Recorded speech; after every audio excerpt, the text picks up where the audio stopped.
காங்கிரஸ் மாநில தலைவர் செல்வ பெருந்தகையை மாற்றக் கோரி மனு. டெல்லியில் காங்கிரஸ் மேலிட பொறுப்பாளர் கிரிஷ் ஜோடாங்கரை சந்தித்து 1 மணி நேரத்திற்கும் மேலாக புகார் பட்டியல் வாசித்த காங்கிரசார்.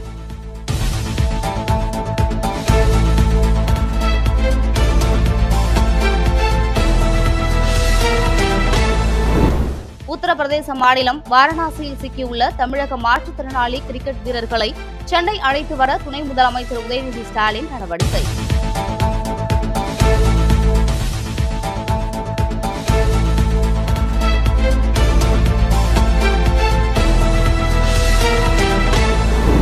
திருவேணியில் தண்ணீரின் தரம் குறித்து கேள்விகளுக்கு உபி முதலமைச்சர் யோகி ஆதித்யநாத் பதில். சுத்திகரிக்கப்பட்ட பின்னரே தண்ணீர் வெளியேற்றப்படுகிறது.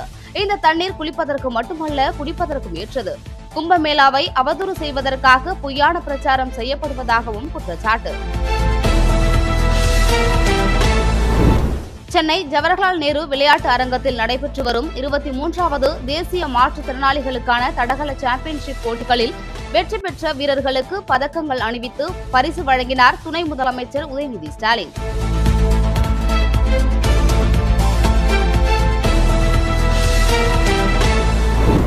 சென்னை வேளச்சேரியில் செயல்படும் ப்ளூ ஸ்டார் செகண்டரி ஸ்கூல் என்ற சிபிஎஸ்இ பள்ளியின் நிர்வாகக் குழு தலைவர்தான் திருமாவளவன் என அண்ணாமலை குற்றச்சாட்டு.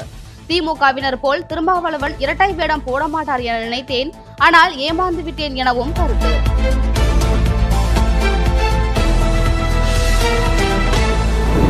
மிகவும் தொன்மையான தமிழ் இலக்கிய வரலாறுகளை தேடும் ஆர்வம் வடமாநில பல்கலைக்கழக பேராசிரியர்கள் மற்றும் மாணவர்களிடம் அதிகரித்துள்ளதாக செம்மொழி தமிழாய்வு மத்திய நிறுவன இயக்குநர் சந்திரசேகரன் அறிவிப்பு.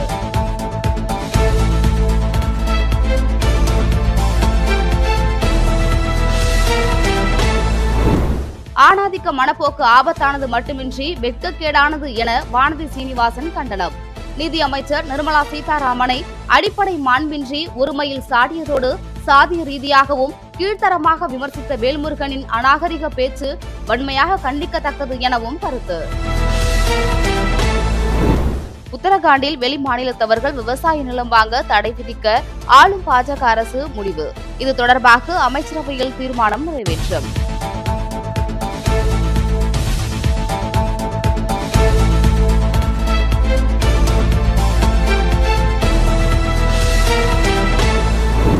வரலாறு காணாத அளவில் உயர்ந்த தங்கம் விலை.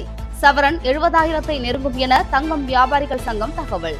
இன்று சென்னையில் ஆபரண தங்கத்தின் விலை சவரனுக்கு ரூபாய் 280 உயர்ந்து 1 சவரன் ரூபாய் 64,560க்கு விற்பனை. 1 கிராம் ரூபாய் 8,070க்கு விற்பனை.